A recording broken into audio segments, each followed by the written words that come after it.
Hi everybody, welcome. Wow, my time and timing is totally out of whack.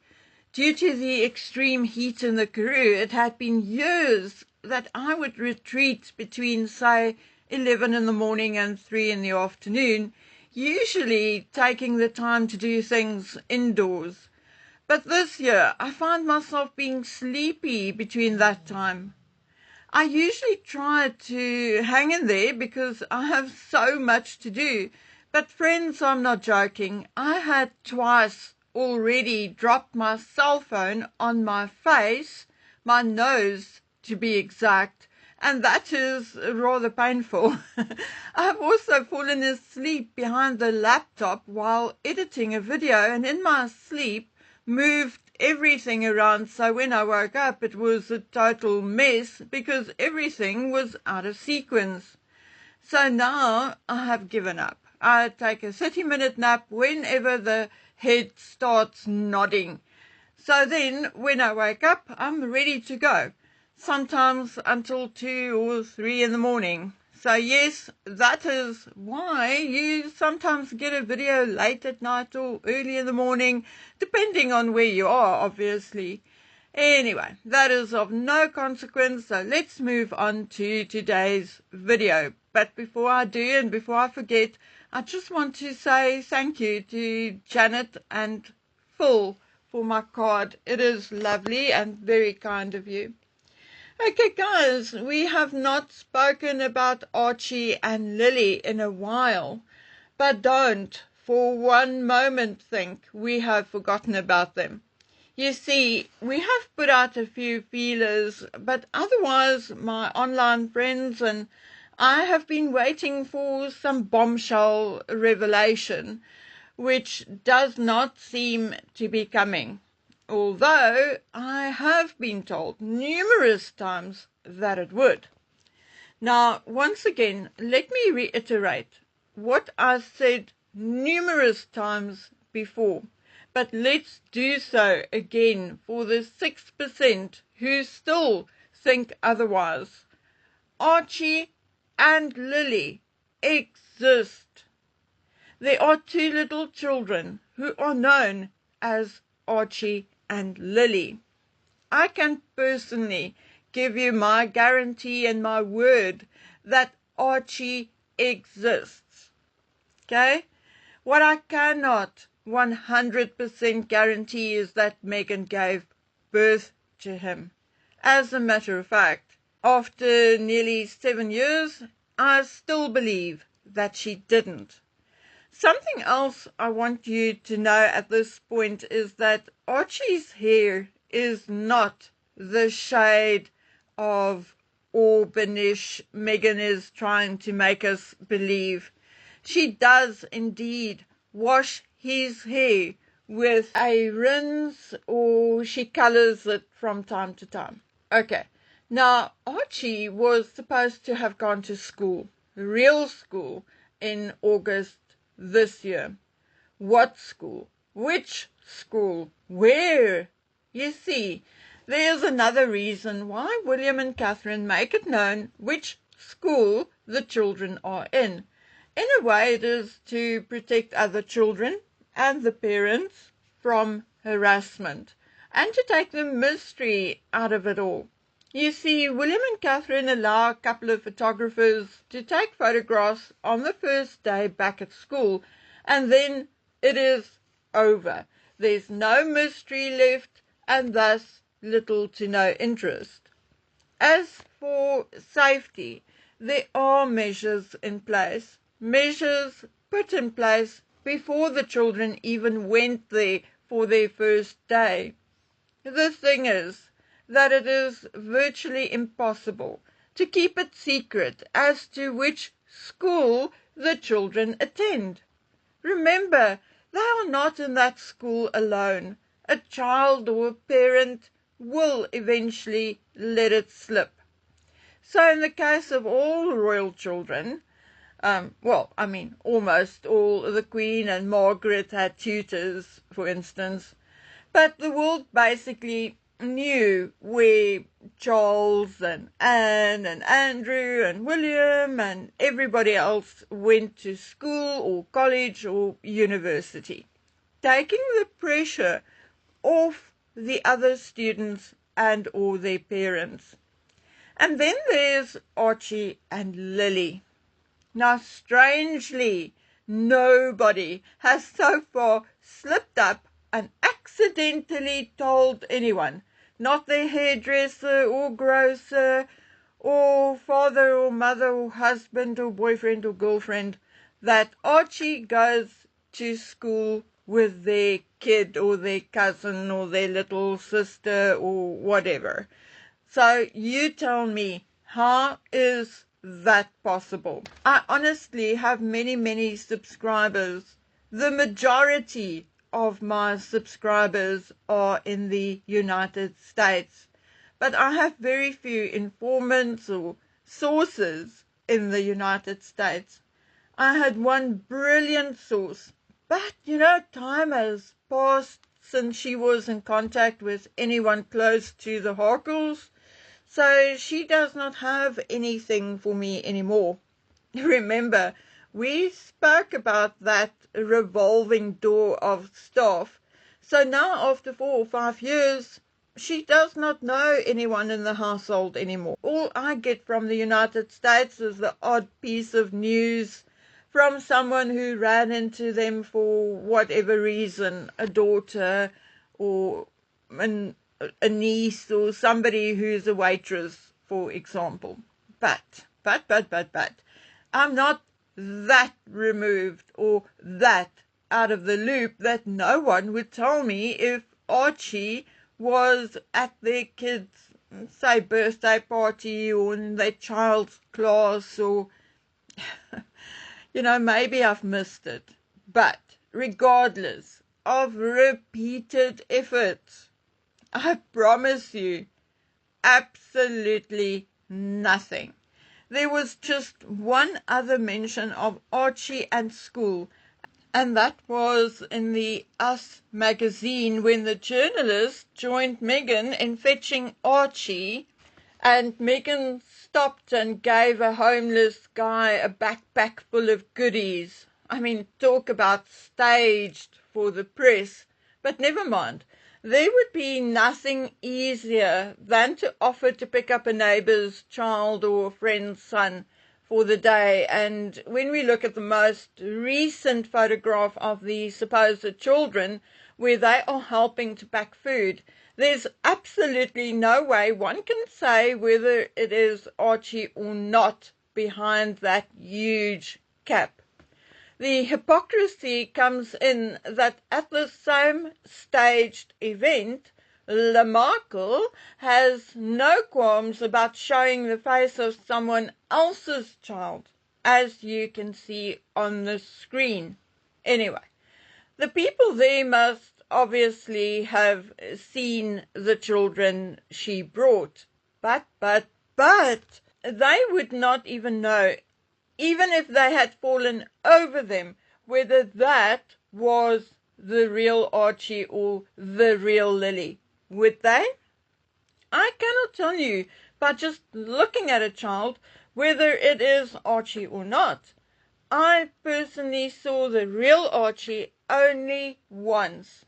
And yes, it was in a photograph, but a very clear photograph, one which I still have, and one which was 100% verified by a family member of William and Catherine to be Archie.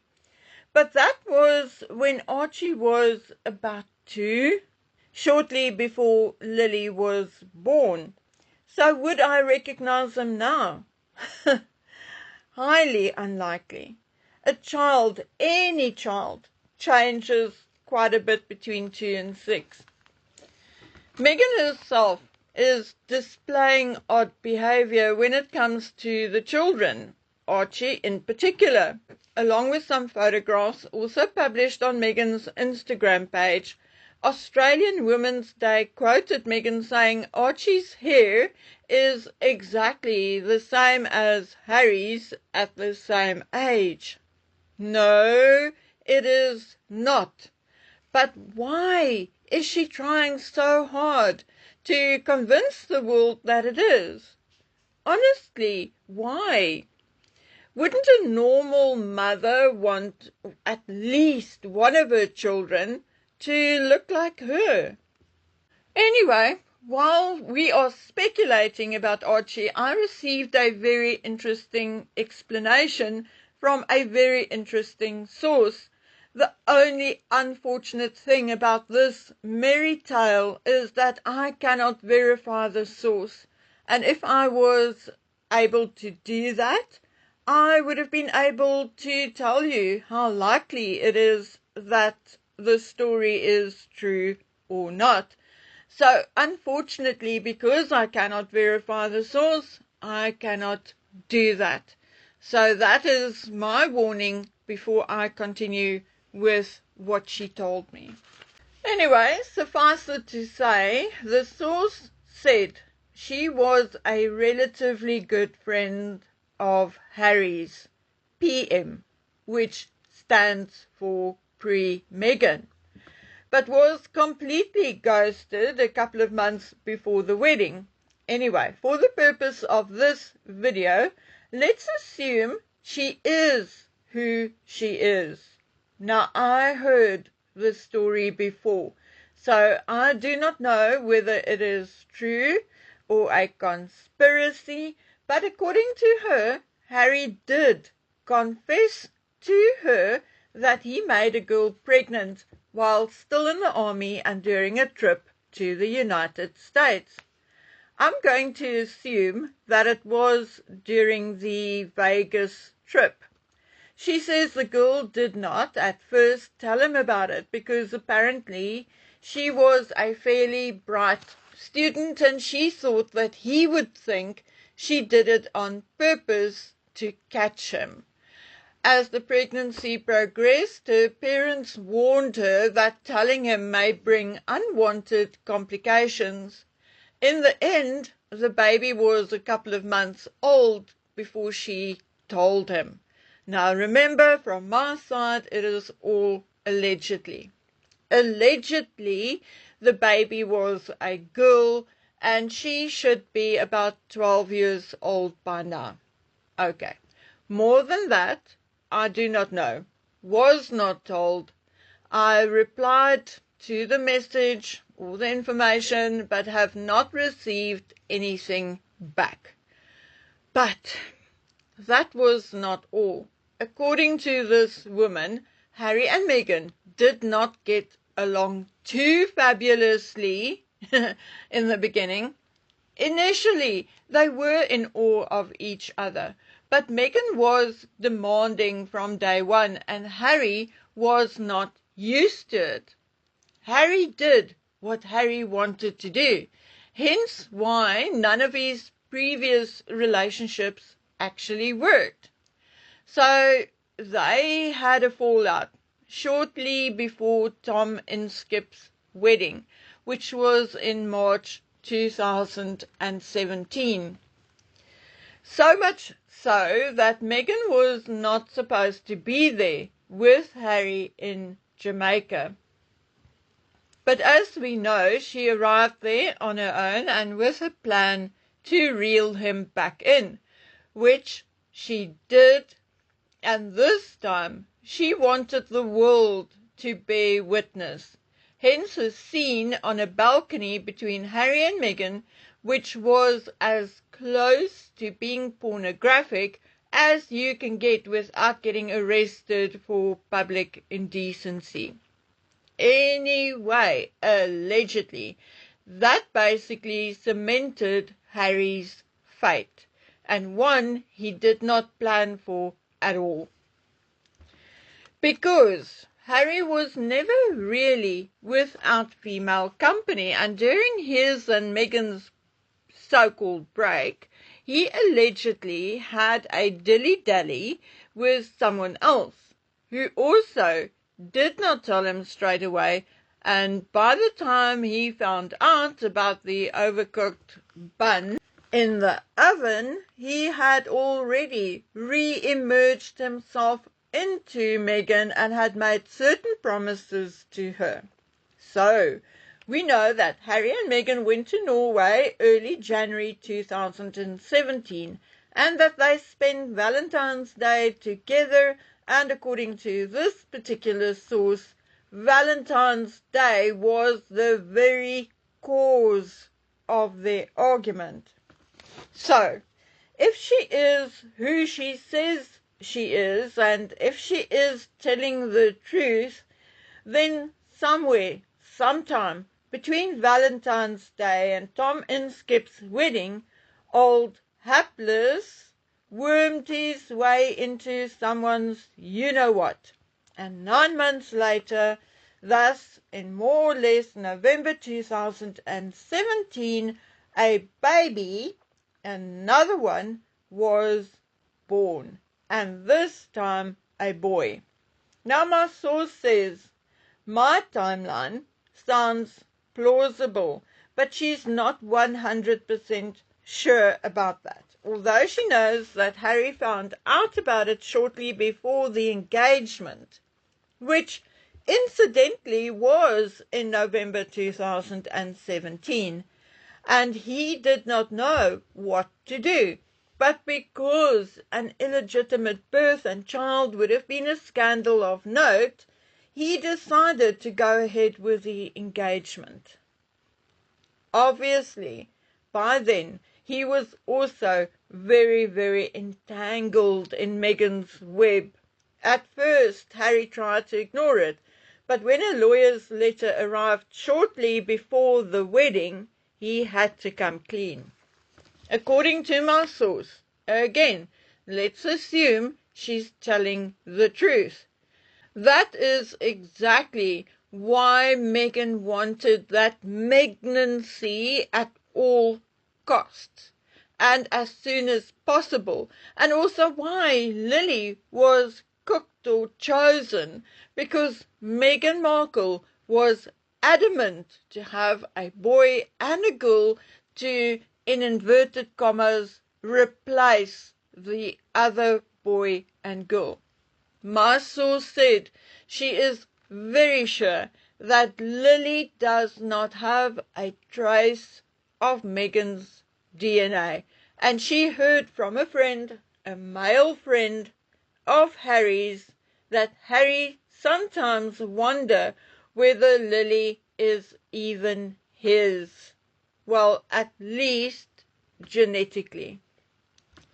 So there you go. Will this woman reply to the rest of my questions?